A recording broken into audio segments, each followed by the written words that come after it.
Greetings and welcome to another episode of Q Points Podcast. I am DJ Sir Daniel. And my name is J. Ray, sometimes known by my government as Johnny Ray Cornegay III. And Sir Daniel, we are about to combine two things that we really love. We're about to combine books and we're about to combine R&B, and that is just magical with our guest. What I love about our show, J. Ray, is that for the amount of years that we've been doing this show, we are slowly but surely collecting our tribe.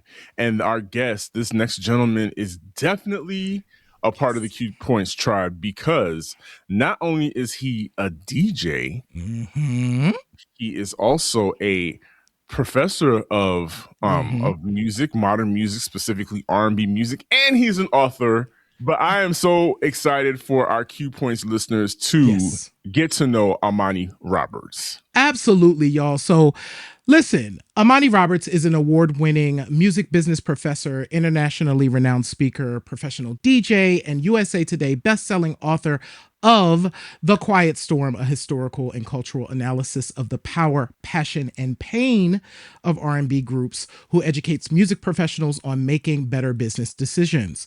As a professional speaker for thousands worldwide, Amani has left an indelible mark on audiences by combining music history, innovative technology, and business education to spread knowledge on the business of music. Throughout his illustrious career in hospitality in music, Amani has been trusted by industry giants such as Chartmetric, Berklee College of Music, and Yahoo Music. His collaborations with these organizations, along with his master's in music business education from Berklee College of Music, his education at Scratch Academy Los Angeles and Howard University, where he earned a bachelor's of business administration and hospitality management, underscore his credibility and expertise. Widely recognized as an authority in his field, Amani Roberts leverages his extensive experience and education to provide the ability to see different solutions to problems that have been hidden in plain sight. His innovative approach, combined with a deep understanding of the industry, positions him as the go-to expert for music education in the evolving music business landscape, and that has never been truer in this moment. But Q Points family, welcome Amani Roberts to the show. What's up, sir? What's up? What's up? Thank you for having me. It's a pleasure to meet you, Amani. And seriously, I just want to start off the bat because you are a DJ. It feels like every single day I can't go a day on our social media and not see some reel or some clip from other DJ professionals just discussing the certain things that are happening within our industry, within our craft. And it makes me wonder, what do you feel like is one of the most pressing issues for DJs at this time? I think because the bar to DJing is so low, anyone can buy a controller, anyone can go on their computer and DJ. The noise, there's a lot of noise. And I think the ability to read a crowd is not something you can learn by watching a YouTube video. You can't learn that by DJing online, whether you'd be on, some of the streaming platforms. And I think that that's the most pressing need, the ability to read a room. And I would say number two is how to do a proper opening set. What I learned being in hospitality is kind of the back of the house. Like, we show up to a bar, a convention, a venue, we set up, we go. But what I learned in hospitality is I work behind the scenes. So I've been rolling tables. I've been a bartender.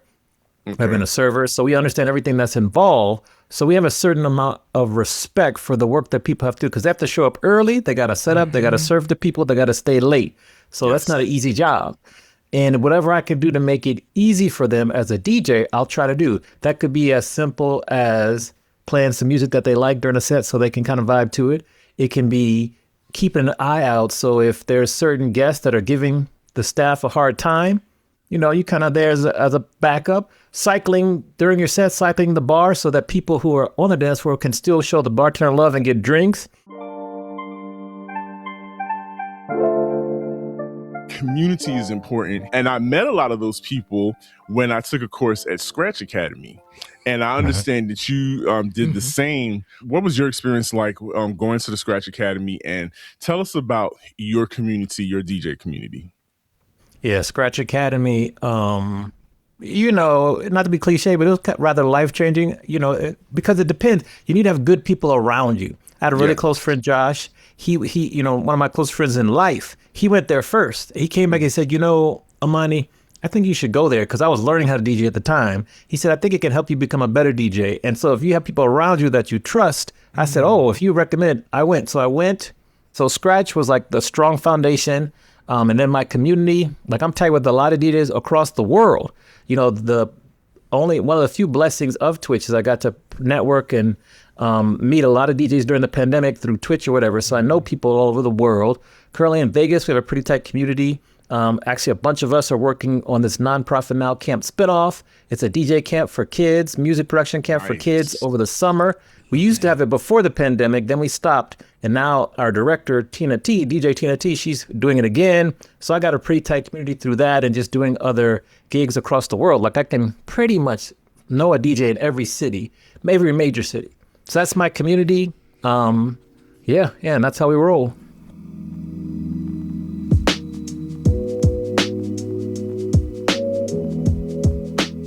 I love hearing these stories. First of all, I love that two DJs get the opportunity to like connect. That community building is so critical. Yeah. And with the work that you've done over time, Amani, it's really interesting because you did go ahead and write this really important book, which does several things, right? Of course, you talk about your passion around R&B and sharing that, but you also get into the business of the music, which sometimes gets left behind. Like people either stick to one or the other, and what your book does is it blends the two. We want to hop into the book for a bit because there's so much here, and I want to read a quote actually from the book. Okay. So we have to talk more about the Telecommunications Act of 1996. So we're in the 30th anniversary of that right now. But in that chapter, you say this towards the end. The popular songs will get the most ear traffic, and this drives up the value of an advertising spot. Therefore, the radio stations are playing for the advertisers, not for the listeners.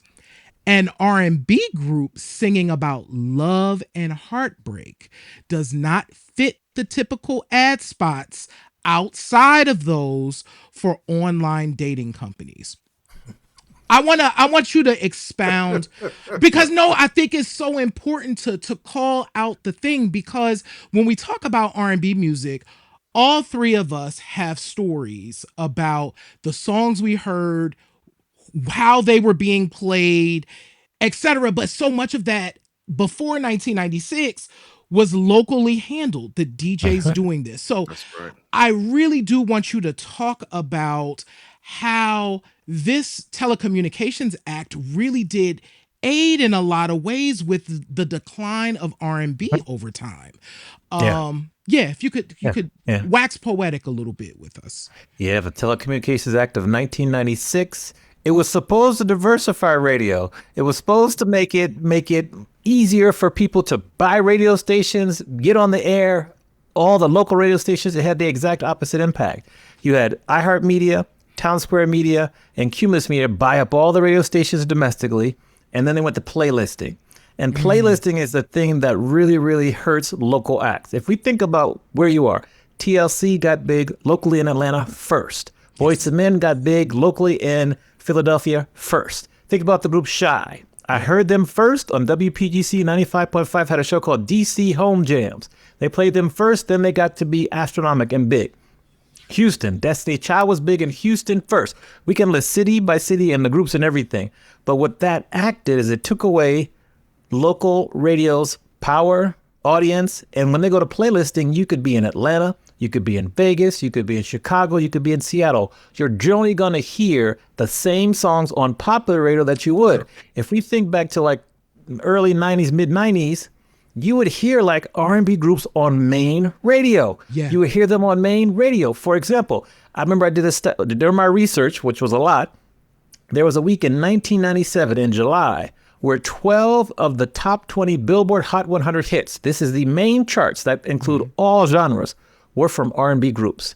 Yep. 12, and that's R&B groups over pop, rock, country, everything. You fast forward 10 years later, 14 of the top 20 were hip hop. But you can see how it shifted because then hip hop got to be on popular radio. And then what really kind of ties to the point about advertisers don't really want to be advertising, talk about love and heartbreak, is EDM music. Mm-hmm. EDM music is kind of up-tempo, talking about partying and life is good, bright things, you know. R&B music can talk about some, you know, dark things, heartbreak, you know, loss, pain. So they chose to kind of flock to that for the advertising. So that helped EDM music grow. Mm-hmm. So it just was not appealing. It is not appealing for some advertisers on popular radio stations to really support. So, you know, the advertisers go to where the money shifts. What I couldn't include in the book, due to editing and just some things, is if you look at the board of directors from all three of those companies, you will see 2 people that look like us out of 36, I want to say, I think out of 36 on the board of directors. And, you know, those are the people that dictate the mission of the companies. And if there are only 2 people that look like us, people aren't going to understand. They're not going to understand. Yes. And so that's my long waxing poetic about that quote that you got. No, that is absolutely critical. And I have told Sir Daniel this story before. I visited Atlanta for the first time in 1997, right? Okay. And I remember coming to Atlanta and my mind being blown about, I was literally listening to radio and hearing no one that I knew. I was literally asking, so it was my friend's sister who was driving us around. I'm like, who's this? And she was like, oh my God, that's Witch Doctor. Who's that? And then she was just like running off people because everybody that came on the radio, number one, that quality was together. Those songs were unique to the area. And my mind got blown. And then, of course, I returned to Atlanta a decade later. And I'm hearing what I'm hearing in Philly. In Atlanta, and I'm like, when I first came here, that was not true. I didn't hear any of what I heard at home here. It really, truly did make a difference. And I wanna hop into radio for us for a second because I listen to the radio every day. There's never there's never a day when the radio doesn't play at some point. And I think people kind of minimize the power of radio, but I'm like, no, you hear radio throughout your day, no matter what happens. You describe in your book, right? Like waiting for a song. We know this, right? We've all done it. We're making a tape. Remember in the 80s when we was young, we had to make a tape. And so we are waiting on pause. And I used to get mad because I hated when the word, like I didn't like that. So I needed to start it earlier than the song. So you had to anticipate things, right? You describe that anticipation that you experience as a young person sitting near the radio, waiting for the DJ to play. You mentioned New Edition specifically. Candy Girl. Yes. And when we think about this moment that we're in, sometimes the DJs aren't even from where you are, right? Because the show that's playing is so it's not possible to build the same kinds of relationships with our music and with our DJs. From your perspective, what do you think we lose when that kind of disappeared? Went away. Yeah, because now shows are syndicated, so you could be listening to someone and they're playing in every city, which is good for the particular DJ, but unfortunately it's not good for the local. So we're losing out local acts. You're losing the ability. One of my dream jobs is if I'm a slow jam radio DJ like Melvin Lindsay, The Quiet Storm, WHUR. Yes. You call up, you say, I want to make a dedication to whomever you're recording or whatever, and I want you to play this song, and then they play the song. And then maybe you call up 3 weeks later, so you have a relationship, and it works. And that's different now. Also, it's just, you could be able to hear rare cuts, more so when you're listening to these shows, and that's missing. So, for example, I discovered Phyllis Hyman by listening to the Quiet Storm WHUR and that song Old Friend. They would Ooh. never play that song on the radio, but that's how I discovered it. You know, I think I discovered Shy Light's Old Girl from that show. So I want to say the proper word is like homogenizes. I hope I'm saying it right, but it just waters down. Yeah, it waters down the music that you're exposed to. So then you lose out on finding the rare cuts. Like you would hear Jodeci Come and Talk to Me, but you might hear Jodeci You and I. That's my favorite song. Yes. So, you know, they would play that on the Quiet Storm, but on the main radio station, they play just Come and Talk to Me. So you lose out on some of the rare cuts. Think about all the rare cuts that you would hear. So it really dumbs down the listener base because they're only exposed to a same set of songs. That's what's missing. And also including like the personalization and just the relationship. Like you knew, okay, 7 p.m., you're going to hear Smokey Robinson, Quiet Storm, and you're going to you could hang on that till midnight. It's coming. If you want to call in, you could call in. And I just think that that's missing, and it's just unfortunate.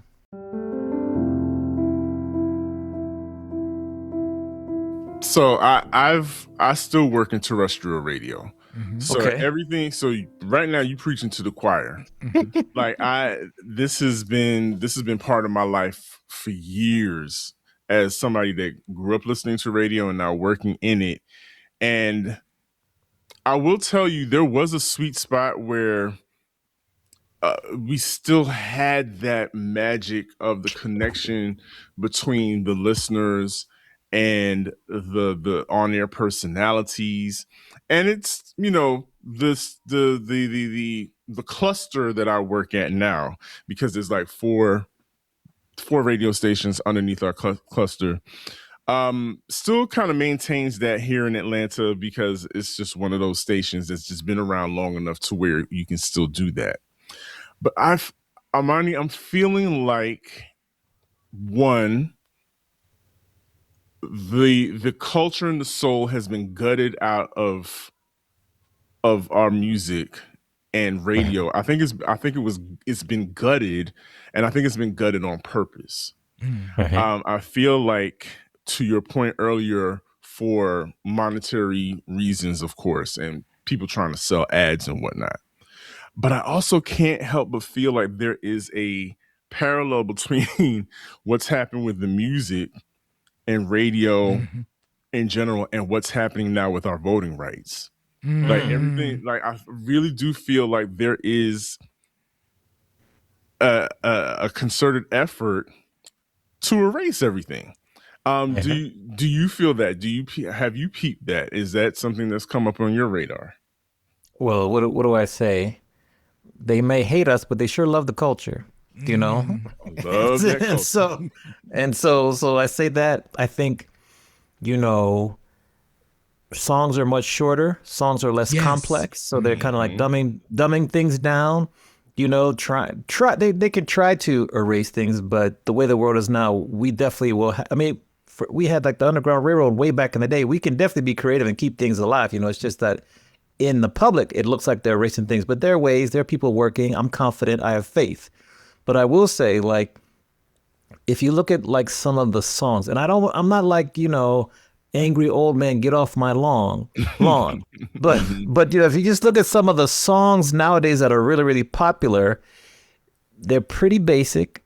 They're interpolating a past hit. So it's like we've just lost the courage to really do something different. However, there are some artists that will release music that's different. And I found that radio is late to catch on to it. So one time I was DJing a wedding and they requested Boot Up by LMA. And this was the one time I put a song on and the entire wedding was singing along and dancing. Now that's a hit. Now radio was very, very, very late in picking up that song to play it on popular radio. It was more popular online. And this is pre-pandemic.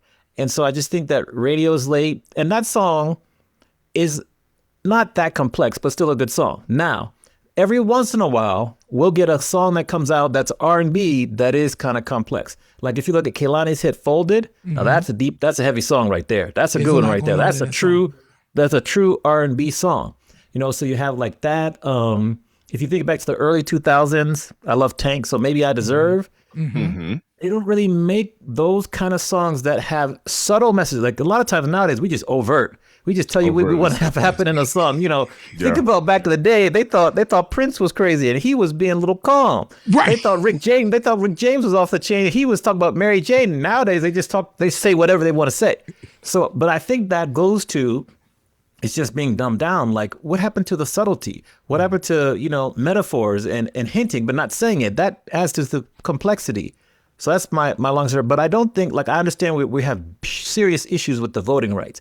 They hate the people, they love the culture. I still think there'll be ways for us to kind of get around or work through that. We just don't see it yet. Because if we compared today to what people went through in the 60s, it's not night and day. So we just have to recapture some of that cleverness and courage and just strength that was happening in the 50s and 60s to apply to today's era. So that's kind of what I say. But really, with the songs now, like Sexual Healing, Marvin Gaye, like they'll certainly do a song that interpolates it, but to have the lyrics that were in that song, it's just different now. It's just different.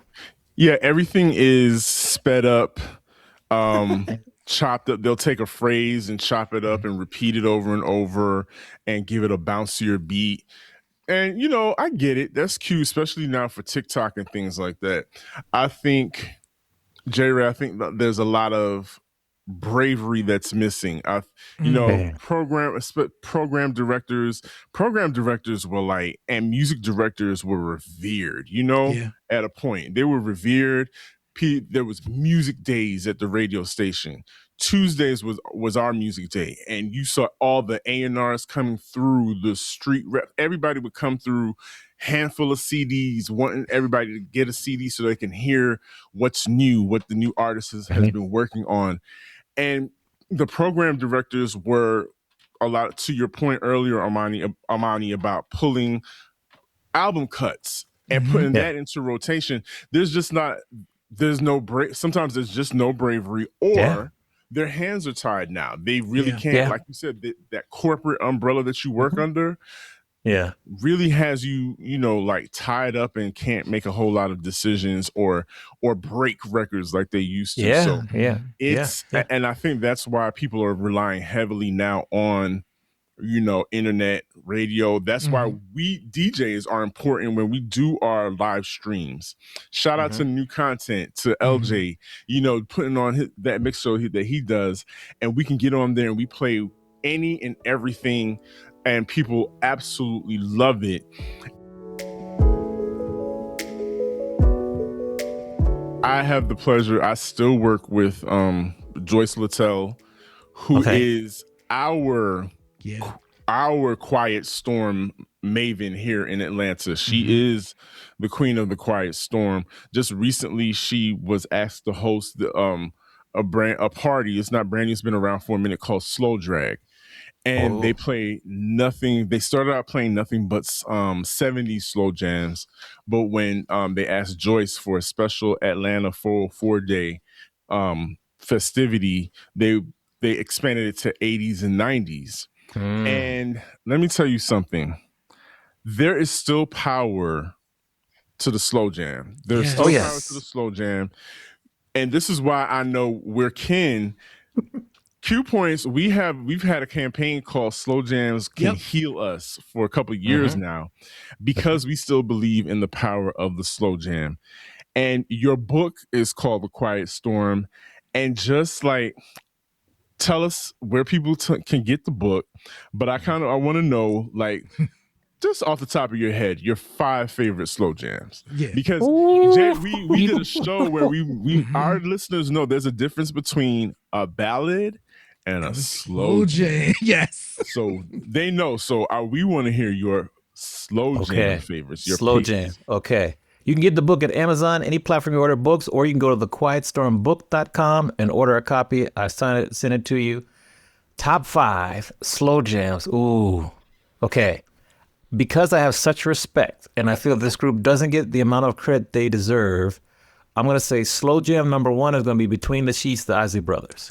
The Isley Brothers, only group in history to have hits in 6 straight decades. Yep. From the 50s, 60s, 70s, 80s. That is amazing. And it doesn't get talked about enough. Okay. So that's slow jam number 1. Slow jam number 2, Can You Stand the Rain, New Edition. I mean, you know, just like, whoo, on a perfect day, but don't let me try to sing it here. That's 1, 2, that's slow jam number 2. You know, I'm a big Tina Marie fan. Big Tina Marie fan. Dear Lover. Dear Lover. Woo! Imagine if someone were to write a song like that nowadays. Did you? Right. She said, just, oh my goodness, like that song right there. I hope Dear this Lover. letter finds you. Oh my goodness. Baby, listen. Come on now. I mean, it's hard to do top 5. Okay, I'm thinking. Let's get to like the 90s. Oh, okay. I do think I'll give Usher credit. You Got It Bad. Like that one right there. That one right there. You Got It Bad. That's good. I can't name 5, but I'm gonna stop at 5. But like SWV, like Which oh one? my goodness. Which one? Right. Weak. This is the power. Yes. This is why we be telling people. This is the power of these songs. We talk about this. We've talked about this on the show where these songs, I was using I statement, gave me language, right? So it taught you how this emotion felt. And then you start to realize like, oh, that's what they were singing about. Yeah. That's what that song really means. And it's okay. Like it's okay to sing about love and heartbreak. Nowadays, people are scared. They don't want to talk about it because, you know, we're too stoic or whatever. It's okay to put yourself out there and be like, you know what? I love you. And I'm sad that you're not here. I miss you. Climax. I miss you. Like all these emotions. It's okay. Like, people are more, as you said this early on, people were more courageous in the art that they shared and sang about back in the day. Nowadays, we're too cool, most of us, to think about it or whatever. So when we hear a song like Folded, we're like, oh, she's like, I got your clothes folded. Like, it's baby, time to I got go. your clothes folded, and it's not too cold. I'm like, it's not too cold. I'm like, okay, I like this carrying on. Yes. They wrote I just wish it was longer. So think about I wish it was longer. So one of my favorite musicians in life, Babyface. Yes. So if you look at like Where Will You Go? You have the prelude, you have Where Will You Go? Who's Gonna Love You Like I Do? You have the whole song, good 4 or 5 minutes, and then you have the postlude. What happened to those? You know, we could use that on the answer sheets. And if you think back, it just shows you the power. It just shows you the power of this. We would make tapes of 90 minutes of songs, front and back. We would meticulously make. Nowadays, you could just do a playlist. No. We're gonna make a tape. We're gonna blend it in. We're gonna add special things, and then we're gonna give it to someone. Man, Amani, you are an absolute joy. Congratulations and thank you for writing this book. So for everybody who is tuning in, make sure that you head to any of the platforms and order The Quiet Storm, a historical and cultural analysis of power, passion, and pain of R&B groups. This music is so important, and the stories and the history of how this music has moved through time is important, and Amani does all of that in the book. Amani, where can folks connect with you on social media? Where can they find you? Yes.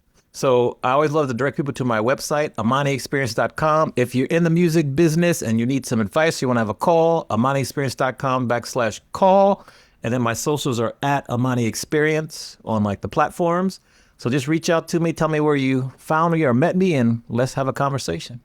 Absolutely love it, y'all. Q Points family, thank you so much for tuning in. If you can see our faces or hear our voices, hit the subscribe button. Make sure that you subscribe to Amani. So go and follow Amani on social media, and most importantly, go and buy the book. Thank you. All the information about that will be in the description. Check out our website at qpoints.com where you can watch our entire archive of episodes. There are a ton of episodes and topics for you to dive into. Check us out on Substack where we have some additional content.